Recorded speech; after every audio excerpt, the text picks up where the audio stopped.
A ideia deste centro, né, veio após um período em que, digamos, toda a coletividade judaica sofreu um processo de transformação na medida em que as primeiras levas de imigrantes, né, não só se aculturaram, como seus filhos começaram a ingressar na vida do país, né, as transformações culturais foram acentuadas.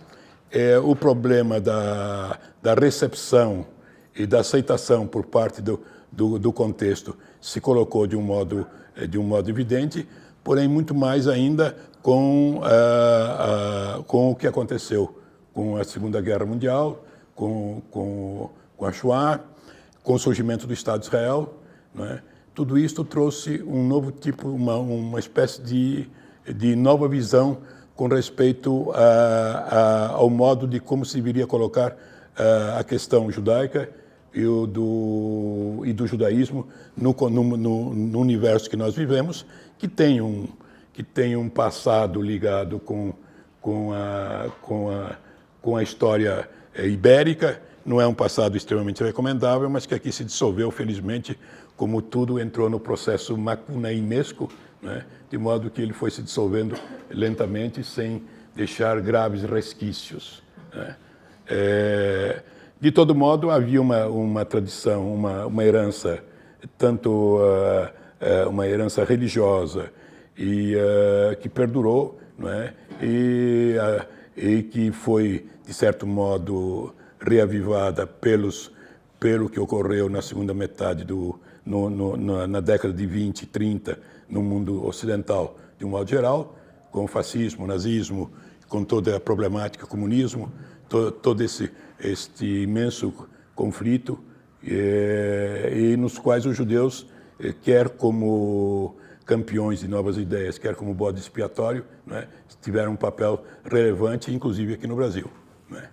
E no Brasil, particularmente em função do movimento integralista e também da direita católica, né, uma direita bastante ligada com as ideias mais avançadas em matéria de intolerância, né. Esse problema se apresentou de um modo muito particular a partir da década de 30. E justamente é a época em que, 30, 40, é a época em que esta nova geração começa a entrar na vida brasileira, né, pela porta do fundo, às vezes, mas tentando também abrir para os seus filhos a porta da frente. O centro, em função de tudo isso, naturalmente,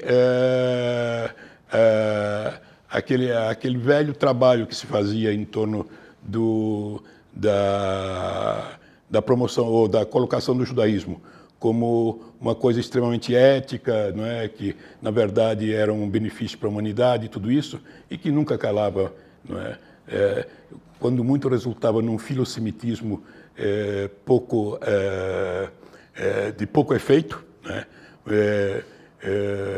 Mas nunca teve uma resultante maior em termos de uma conscientização e de uma repercussão de massa mais profundo, né? Considerando esses aspectos e também com por assim dizer, a transformação da postura psicológica, né, que os judeus em toda a parte do mundo e aqui, após o surgimento do Estado de Israel, né, essa transformação que daí resultou, e quem vos fala foi uma pessoa que nunca participou do movimento sionista como tal, né. Eu sempre fui um homem ligado com a esquerda, né, por relações, por coisas familiares, etc., de modo que foi nesse meio que eu me criei, né. Mas o surgimento do Estado de Israel e a transformação que ele trouxe na visão da situação do judeu no mundo e particularmente de como ele deveria se colocar, né, isso tudo também teve influência no sentido de que um grupo julgou que deveria levar esta nova postura e não só os saberes acadêmicos reunidos há milhares de anos, não é? Ou há centenas de anos, ou as ciências do judaísmo, não é? Para o meio onde, a seu ver, estavam se forjando as novas gerações de homens que ditariam o curso da vida brasileira. É a universidade, né? Sem dúvida nenhuma, a universidade é esse foco fundamental. E, embora inicialmente isso não tivesse muito claro, eu estou falando a posteriori, portanto, estou tendo uma visão, eu estou incorporando elementos posteriormente que não estavam inteiramente claros. Mas já havia um trabalho nesse sentido, que foi iniciado, por exemplo, por uma revista chamada Comentário, né, que era uma revista do American Jewish Committee, trazida para o Brasil, e que durante quase uma dezena de anos fez um trabalho magnífico no meio intelectual brasileiro, não é? E quem tiver a curiosidade de consultar essa revista vai verificar que ela realmente abriu um caminho que nem foi totalmente explorado. Infelizmente, não é? Como sempre acontece com as coisas desse tipo, não é?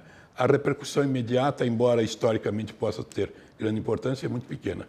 A recepção é sempre muito rala e Comentário, principalmente com o golpe militar, acabou se desfazendo. Mas nesse grupo, né, cuja sede era do Rio, e em São Paulo ele era liderado por Alfredo Hirschberg, né, que foi uma figura muito interessante da vida comunitária, quer por um passado de intelectual e de atuação na Alemanha, uma grande experiência da vida internacional, né, como um homem de grande cultura também, e que em São Paulo era um dos líderes da Congregação Israelita Paulista e também foi o homem que levou, digamos, o trabalho do Comentário aqui, levou à frente e convidou uma série de pessoas. As pessoas eram mais ou menos as seguintes: Anatol Rosenfeld, Walter Reichelt, Anita Nowinski. Isto todos não vieram de uma vez, porém foram se juntando. Celso Laffer, em dado momento,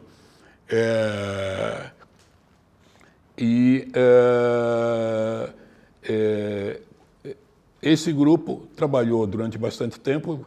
Quando chegou a época da ditadura, por não concordarmos com a orientação que estava sendo tomada pela revista, nós saímos da revista. Todo este grupo saiu, se demitiu, né? A revista depois subsistiu pouco tempo, não porque nós saímos, mas porque também as condições contextuais começaram a faltar, e o próprio American Jewish Committee, que fornecia parte da verba, se desinteressou em continuar financiando o trabalho, né? Na verdade, ele subsistiu porque enquanto houve um certo financiamento vindo do American Jewish Committee. Quem desenvolveu aqui no Brasil esse trabalho durante muito tempo foi um professor argentino chamado Monk.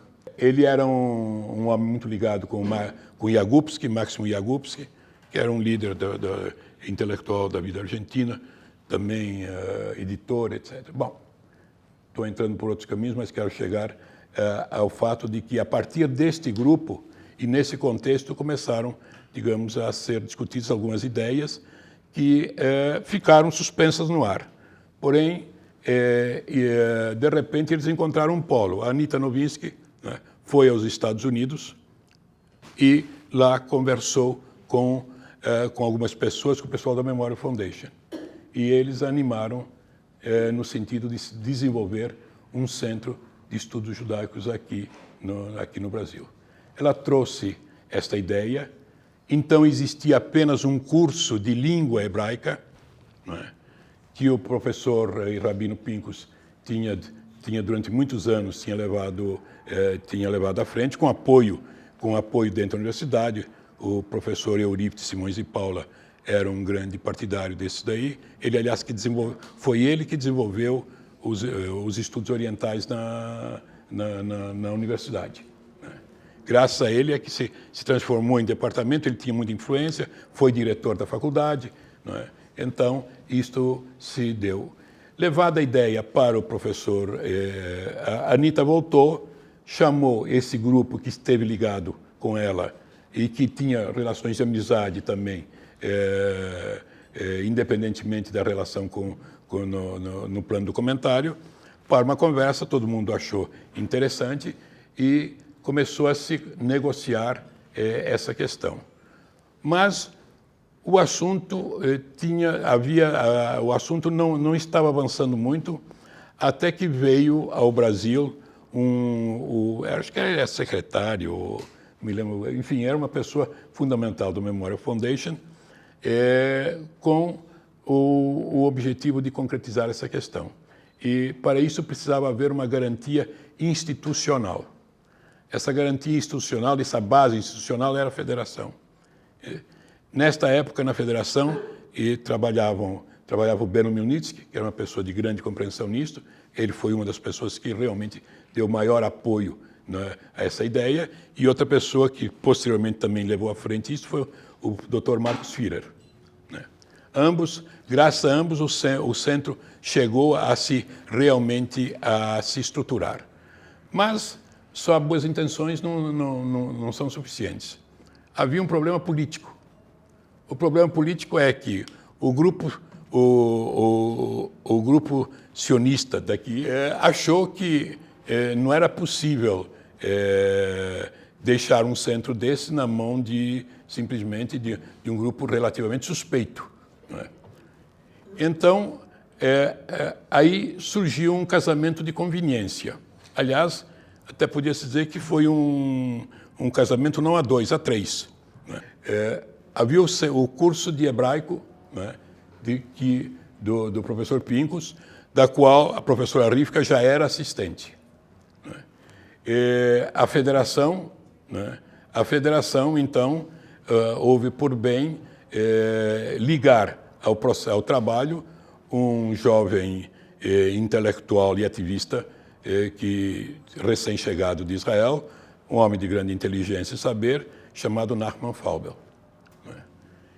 O Nachman Faubel surgiu primeiro como uma espécie de, como é que eu diria, como coordenador, né, e como o homem de confiança política, né, nesse processo. E com a participação dele se constituiu o primeiro grupo de direção, do qual o Rabino Pincus era o diretor, o Faubel vice-diretor, Anita, acho que era incumbida da pesquisa,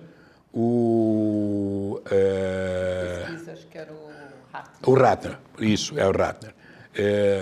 Anita, o que era mesmo, me lembro exatamente. Enfim, ela tinha a Rivka estava com os cursos, exatamente.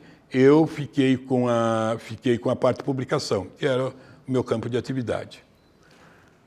E, nesse sentido, começou a se desenvolver uma atividade na Faculdade de Filosofia, com numerosos cursos, tanto no plano de cursos regulares, como também cursos de extensão, com numerosas conferências, um trabalho que realmente, revendo hoje, né, foi realmente uma coisa de grande envergadura. Nós não nos dávamos conta, né, porque a certa altura chegamos a atingir 1000 alunos, né, dos quais é claro que a maioria composta de não-judeus, né, mas que estavam interessados. A tal ponto que, inclusive, um dos nossos assistentes, né, foi o Luiz Alves, que foi para Israel com uma bolsa, né, era um jovem interessado em literatura, né, e que começou, e que juntamente com Nancy Rosenchan e mais tarde com a Tzipora, foram meus auxiliares no curso de literatura hebraica, porque eu era o encarregado do curso de literatura, no plano não dado em língua hebraica, porém dado em português, né? Agora, o que eu quero dizer é o seguinte, é que o Luiz Alves se tornou nosso assistente, o que mostra também uma amplitude que se pretendia dar aos trabalhos, né? Considerando que o grupo fundamental era todo constituído de judeus, né? Mais tarde ele se tornou professor da Metodista e outros lugares. E foi a Israel como bolsista graças ao Centro.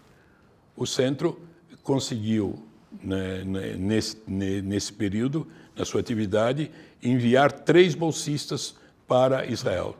Nancy Rosenchan, Luiz Alves e a Tzipora Rubinstein. Os 3 fizeram cursos excelentes, inclusive alguns, como a Tzipora, foram convidados a realizar seu mestrado lá, não puderam por razões econômicas. Nancy, não preciso dizer toda a atividade que ela desenvolveu posteriormente e a contribuição que ela tem feito, né? O Luiz eu não pude acompanhá-lo, não pude acompanhar a sua trajetória posterior. E a Tzipora, infelizmente, a morte a arrebatou muito prematuramente, porque era uma pessoa de grande capacidade intelectual, né, e que certamente teria feito um belíssimo trabalho. O que ela deixou como proposta de mestrado que não chegou a defender já é suficiente por si. Tudo isso eu quero dizer que no período entre 69 e 70, quando começaram as nossas atividades, até o período em que, quer pela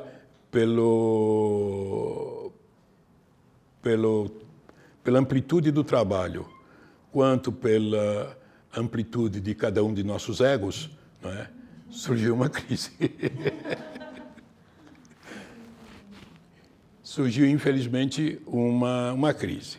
Agora, é preciso registrar ainda que, nesse período, não é, vários professores que eram shlichim em São Paulo, como o Evan Shoshan, um professor de História formado pela Universidade Hebraica.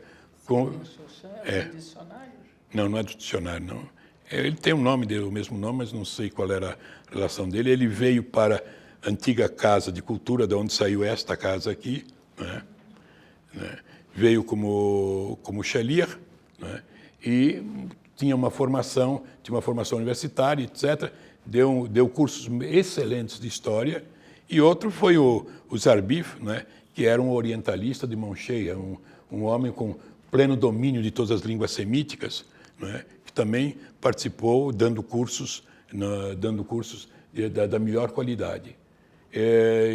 Afora contribuições como, por exemplo, de pessoas como Maurício Trachtenberg, né?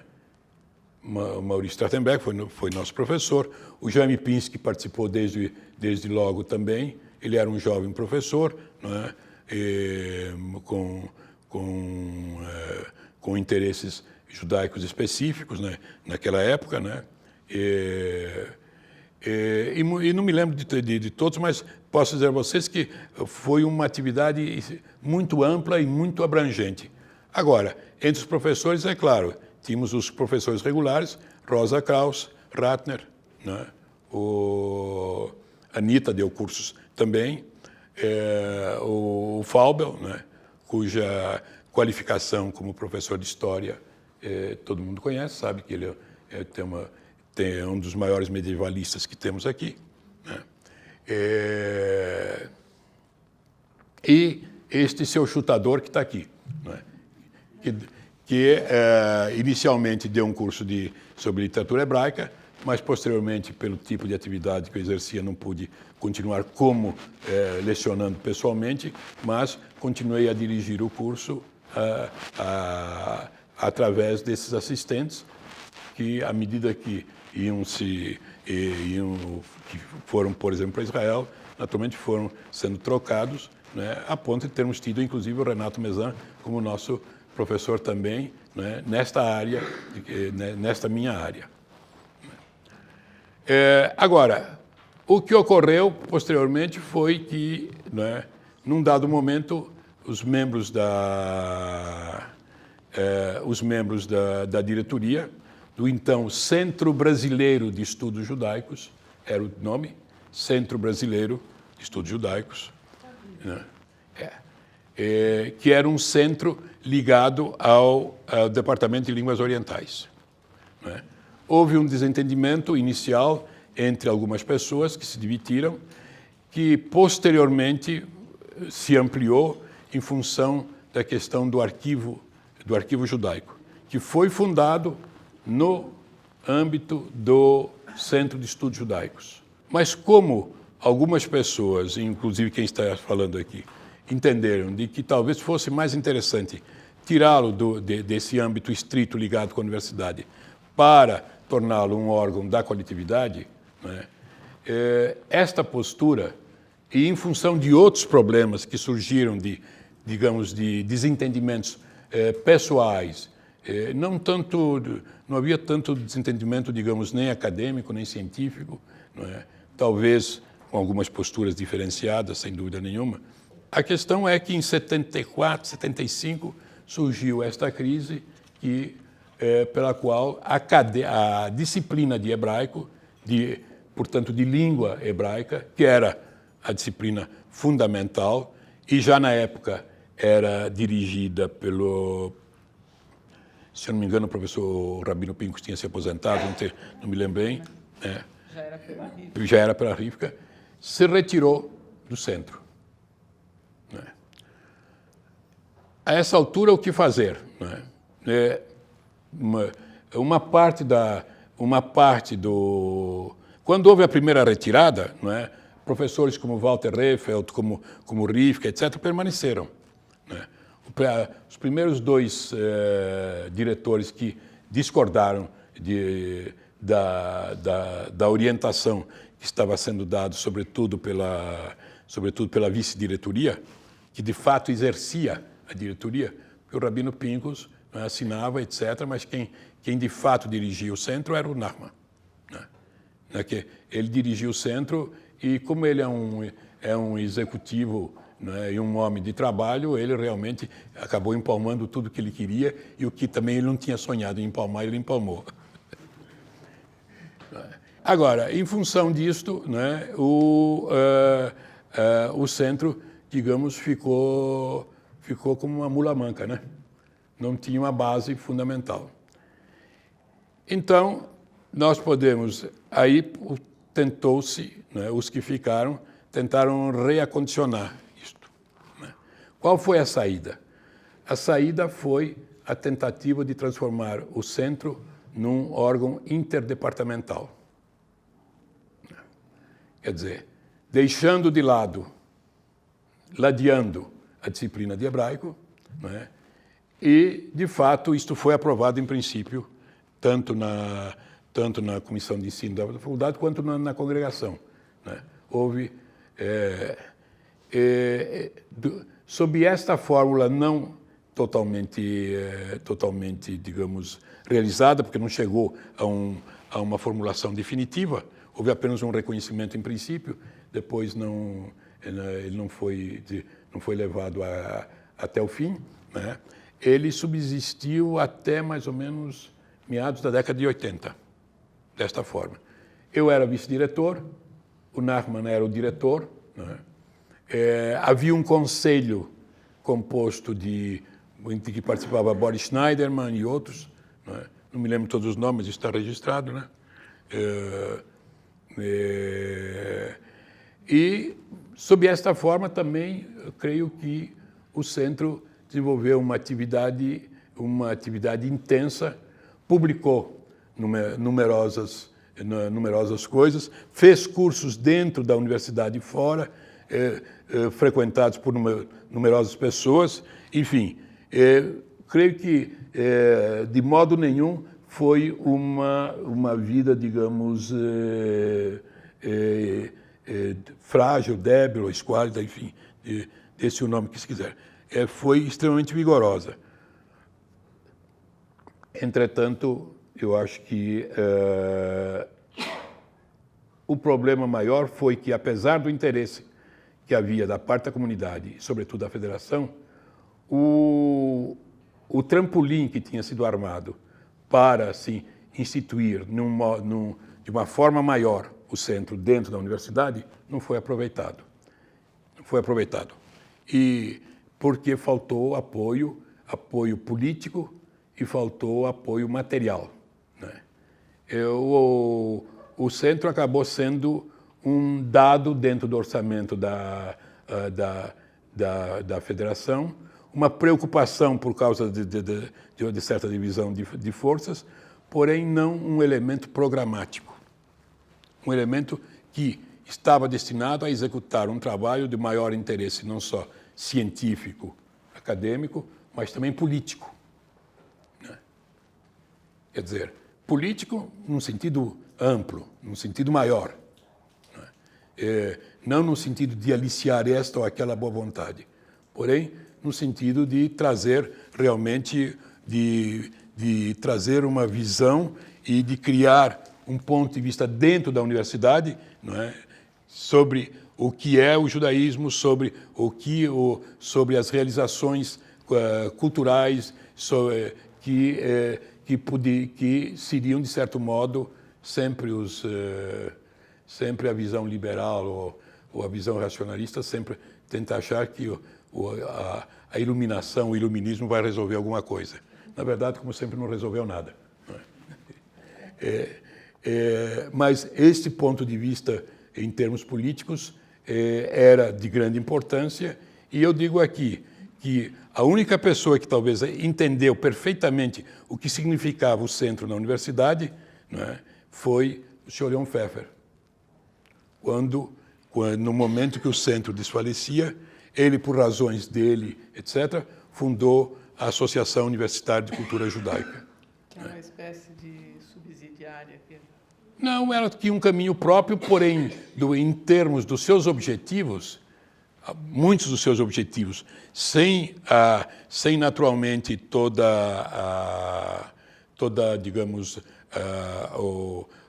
o aparelho burocrático que a existência do centro dentro da universidade impõe e as obrigações, portanto, de uma maneira muito mais livre, não é? Pretendia, tanto do ponto de vista cultural quanto político, objetivos semelhantes. Mas ele percebeu e até o fim da sua vida amparou esse negócio, porque se tratava de um trabalho não a curto prazo, porém um trabalho a longo prazo, no sentido de manter a voz do judaísmo, as suas realizações e a sua função na sociedade moderna como um dado na ordem do dia, não é? E não apenas como um lembrete de um morticínio, de uma Shoah ou de uma história de martírios, não é? Agora, o próprio centro, nesse sentido, eu acho que trabalhou relativamente bem. Acredito que dos alunos que passaram pelo centro, muitos deles, alguns até que hoje ocupam posições na universidade, por exemplo, o professor de francês Philippe Villemin foi meu aluno, né? Foi meu aluno no primeiro ano, como o Luiz Alves e muitos outros, né? Não sou capaz de enumerar. Então, nesse sentido, né, o que eu posso dizer sobre esse trabalho, de um modo geral, sem entrar nas particularidades que nem sempre são tão gerais assim, mas no anedotário e às vezes beira até o policial, né, é o que eu posso dizer a vocês. O contato maior foi com a Universidade de Jerusalém, né? Até hoje foi um contato maior, mesmo porque a própria Universidade de Tel Aviv, naquele momento, estava nos seus primórdios. Depois é que ela se expandiu, né? Mas, posteriormente, houve contatos com a Universidade de Tel Aviv, né? Tanto é que nós, por exemplo, trouxemos algumas pessoas ligadas à Universidade de Tel Aviv, como foi o caso do filósofo Marcelo Dascal, o Davi Perloff, o cineasta, que era professor da Universidade de Tel Aviv, né? Ele veio para cá? Sim, a associação o trouxe 2 vezes, né? Uma das vezes ele deu cursos na Universidade de São Paulo, na PUC, Foi a associação que trouxe. Foi a associação. É um grande cineasta. Pois é. Né? Na época ele também achava que era grande, mas ninguém reconhecia isso. Mas hoje reconhece. Hoje todo mundo reconhece, só que ele não acha mais. Realmente uma figura interessantíssima, um artista com uma busca, uma inquietação perene e que realmente, que inclusive se sentia muito ligado ao Brasil, né? Não só por ser brasileiro, ter nascido no Brasil, não é? ter passado sua mocidade aqui, não é? Como a vivência era um dado fundamental para ele, não é? A vivência brasileira também era um dado fundamental para ele, né? Além do que, ele começou a carreira como pintor. Ele trabalhou com Segal, né? Depois foi para Paris para estudar pintura e acabou estudando cineasta, né? Cineasta ligadíssimo com toda a Nouvelle Vague. Mas o que eu queria dizer é o seguinte, né? Que esse refazimento da imagem e da forma e dos elementos que circulavam a respeito do judaísmo estava, eu creio, na base da tentativa do que foi o centro, né? Tinha uma visada política? Tinha, né? Tinha uma visada política, mas, ao mesmo tempo, tinha uma visada profundamente científica e acadêmica, né? Não se pretendia, nunca se pretendeu e nunca foi o caso dos cursos serem cursos de exaltação, né? De exaltação ou de, como se diz em hebraico, militzá, né? Militzá, né? E é hebraico também. Então, da qual a Ascalá é... Como é que se traduz isso em português? Milícia? É a retórica, sei lá, é uma retórica dirigida. Mas, enfim, nunca foi este o objetivo, né? Porque todos os seus participantes já tinham formação acadêmica, menos eu não tinha formação acadêmica nenhuma, não é? Mas todos eles e estavam perfeitamente integrados no universo acadêmico, não é? Ao qual pretendiam fazer chegar também a voz da cultura e da visão dos problemas judaicos. O problema palestino nunca foi oculto, foi devidamente tratado, às vezes até de um modo extremamente crítico. Por exemplo, ninguém podia pensar que o Maurício Trachtenberg iria tratar com panos quentes a questão complacência, não é? Quer dizer, nunca houve limitação nesse sentido, e isto não só da parte dos que tinham uma posição mais ampla, como também de aqueles que eram, digamos, muito mais addicted a Israel.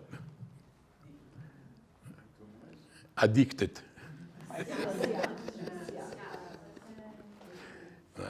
Quer dizer, essa abertura existiu e realmente eu creio que os resultados não podem ser medidos, não houve uma aferição na época, talvez devesse ser feito de um modo mais sistemático, mas os resultados foram altamente positivos. Só uma coisa que eu lamento é que a comunidade, não é?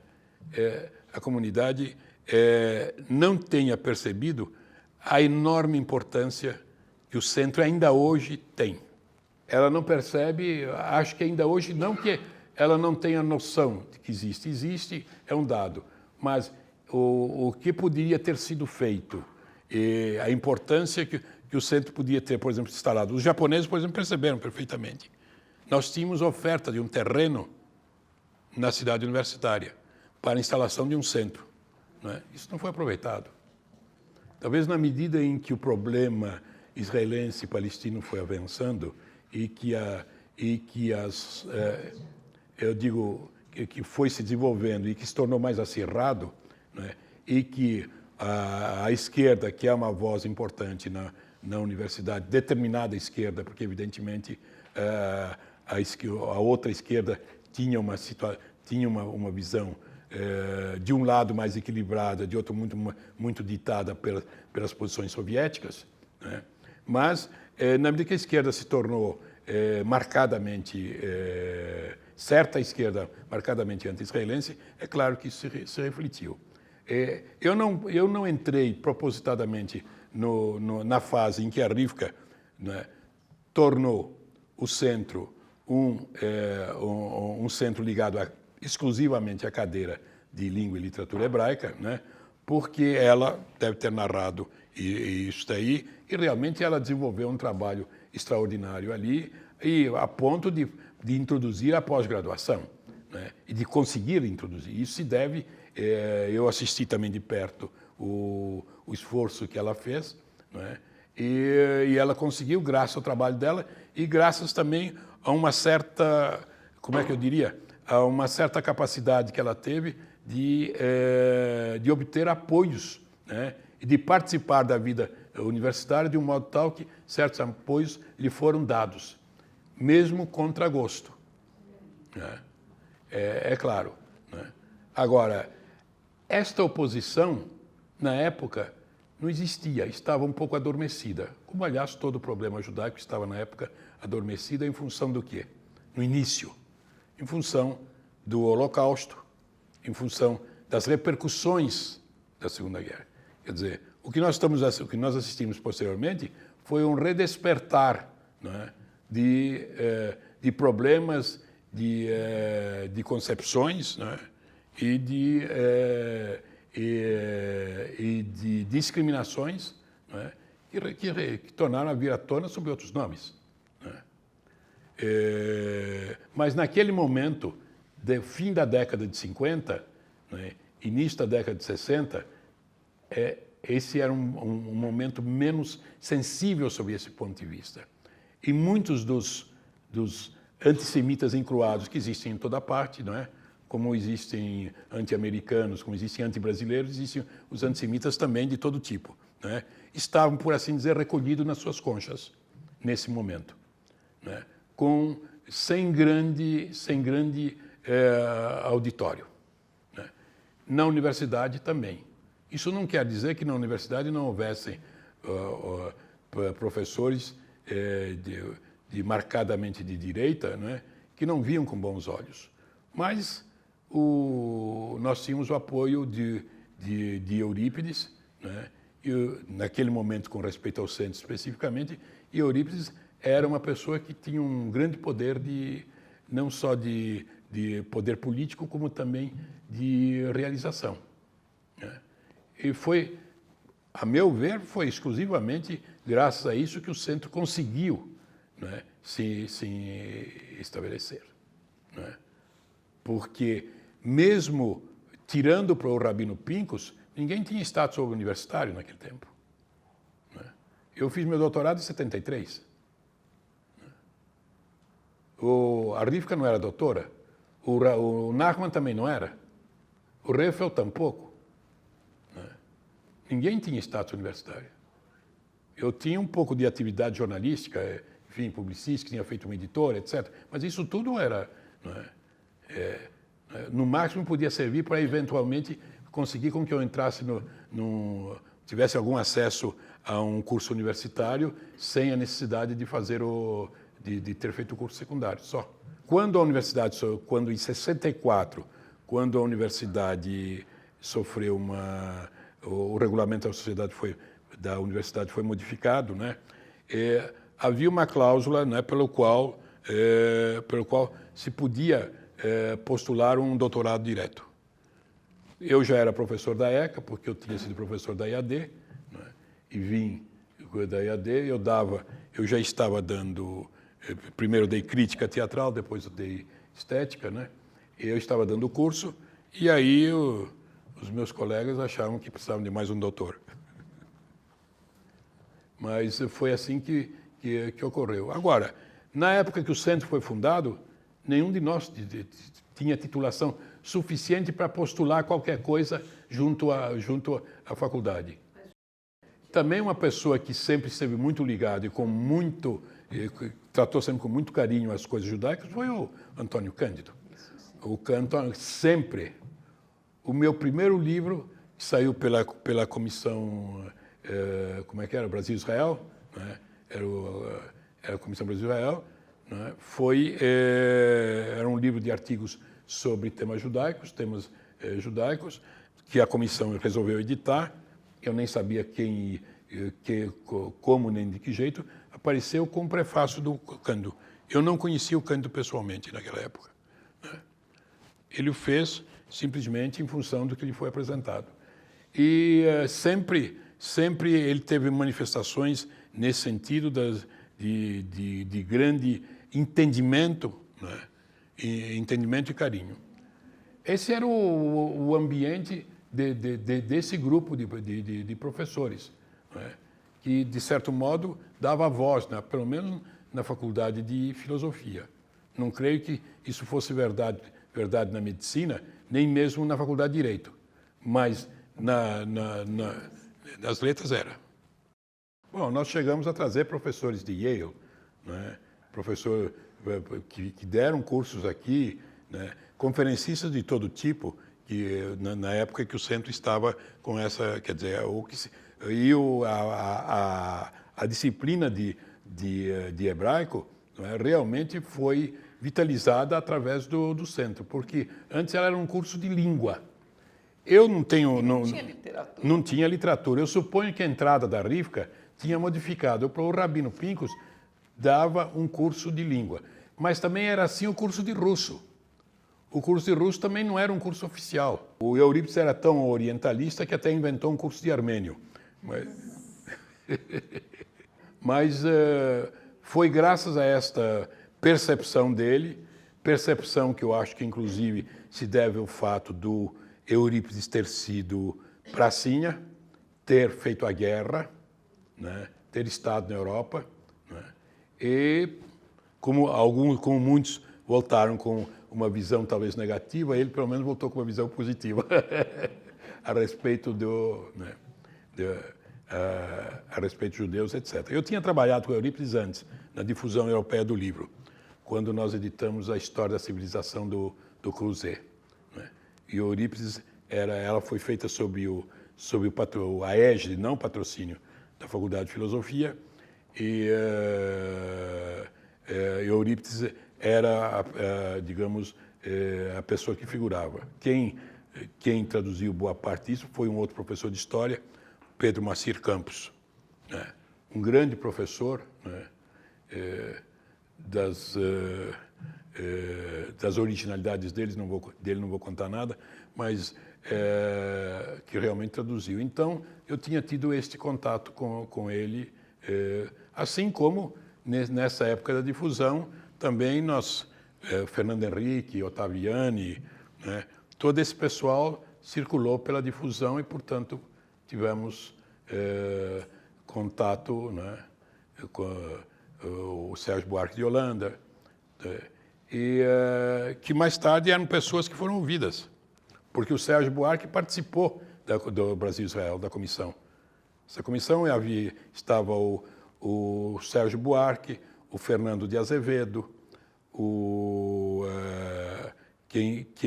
quem atuava da parte judaica muito era o Romeu Mindlin e o José Nemirovsky, né? Participou Antônio Cândido, né? Se eu não me engano, o Florestan, né? E vários outros, né? Realmente era uma comissão, digamos, como nomes, era uma comissão de muito peso, não é? E eles realizaram também um trabalho importante nesse sentido. Vejam que são uma série de iniciativas aparentemente díspares, né, que se devem a tentativas e a projetos que provavelmente não têm ligação, mas que denotam um encaminhamento de um certo estado de espírito, de uma certa busca, não é? Que de algum modo também veio a se concretizar no próprio centro, né? Essa tentativa, que foi o comentário, que foi essa Comissão Brasil-Israel, com essa abertura.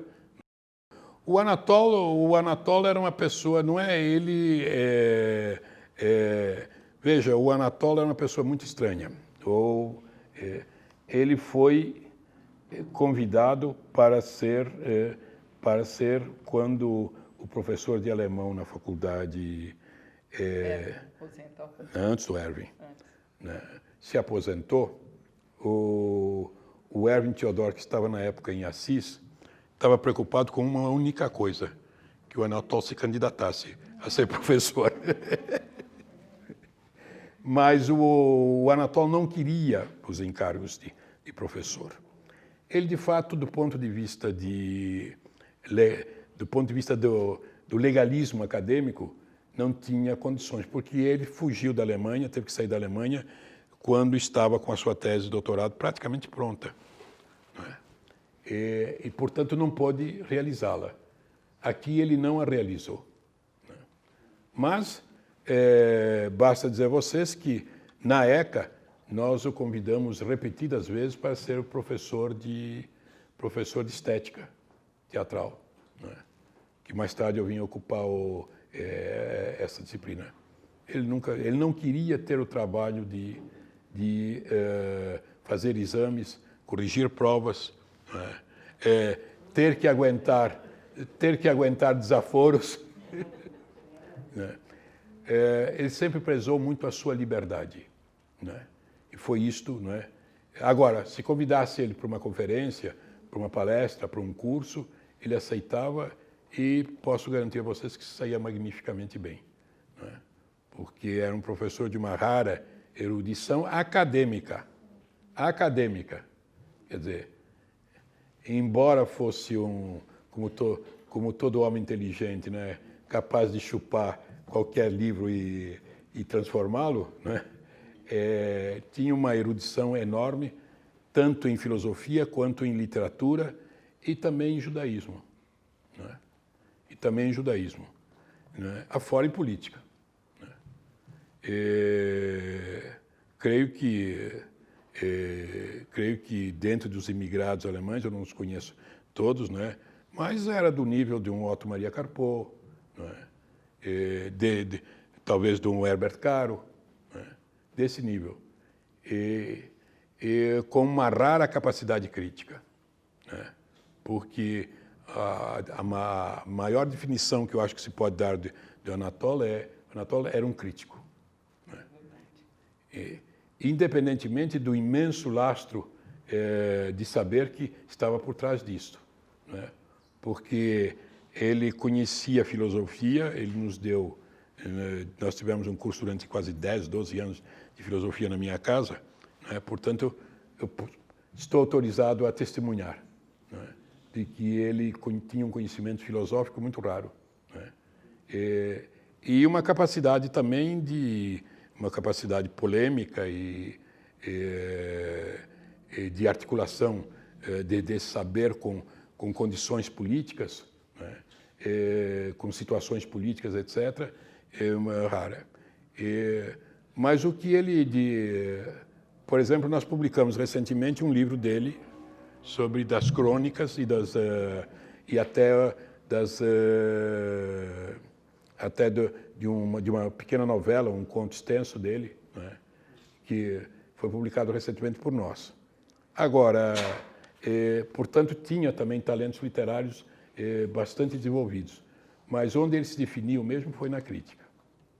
Agora, curiosamente, quando ele veio para o Brasil, a primeira coisa que ele fez ao se aproximar da costa brasileira e ao descer em terra brasileira foi poesia.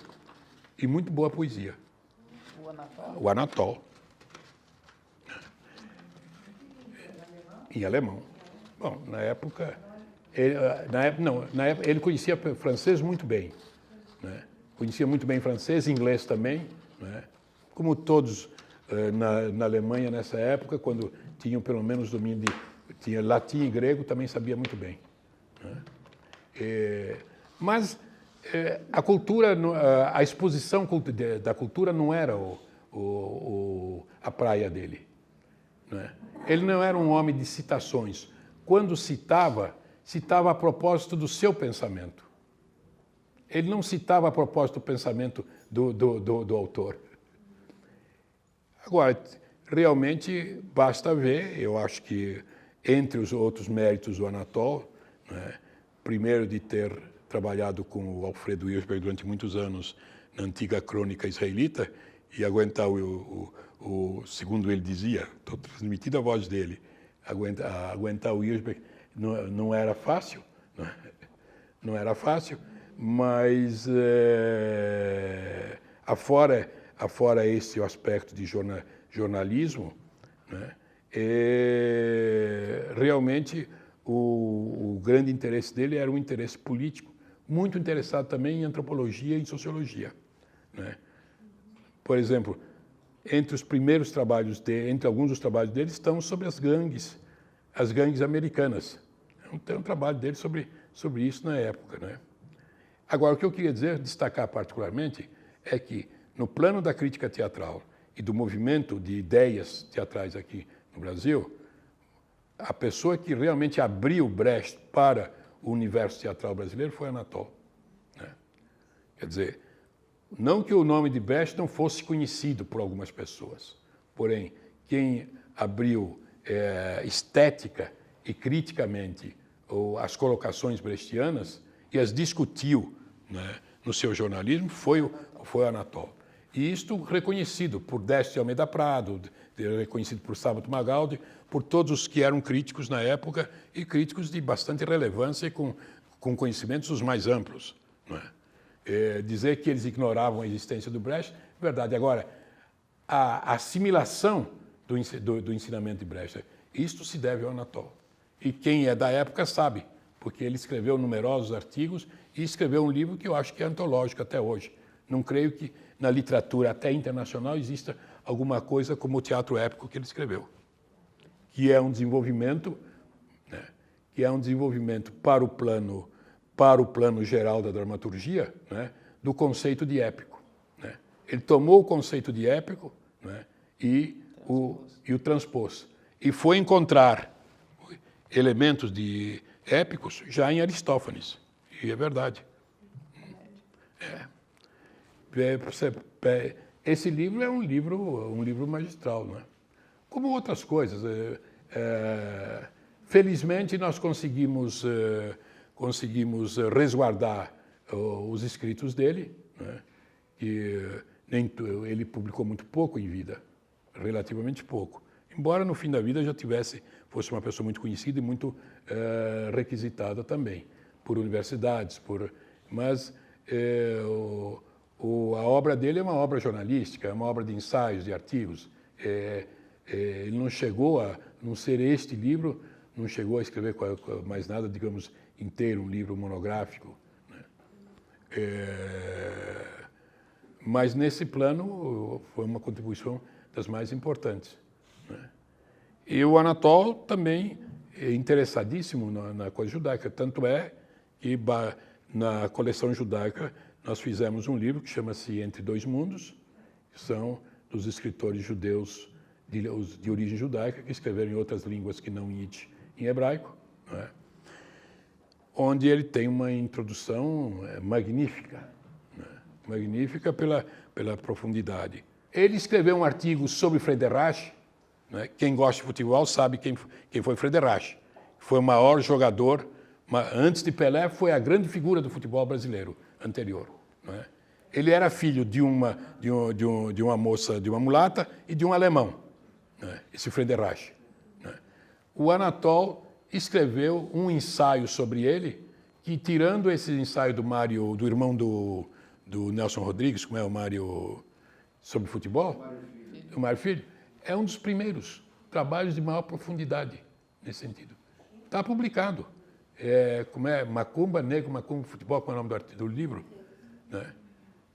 Ele escrevia esses trabalhos para o anuário do Hans-Staden Jahrbuch. O Flusser, digamos, seria filosoficamente o anti-Anatol, né? Ele era o anti-Anatol. Eles foram amigos, mas como bons filósofos acabaram se desentendendo apesar do diálogo, não é? Certo? O Flusser era um heideggeriano convicto, né? E o Anatol não era.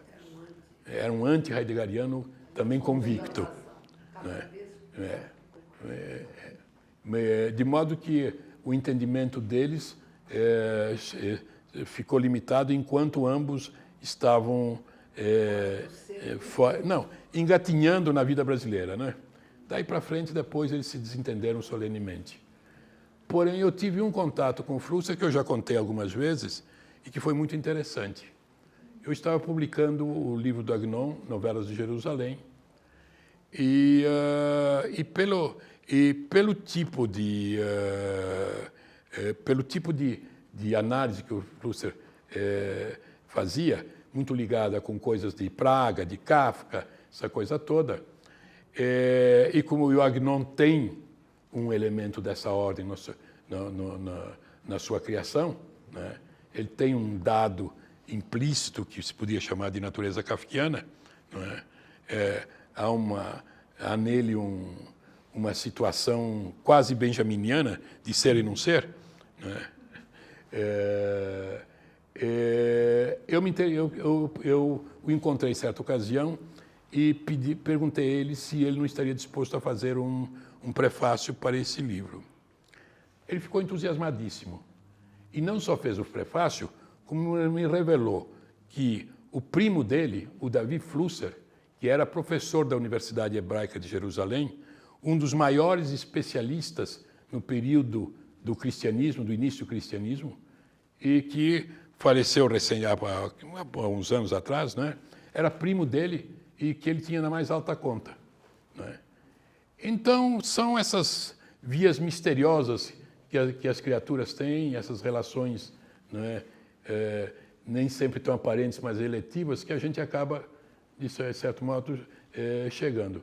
Esse trabalho está publicado no livro sobre o Agnon, do Flusser.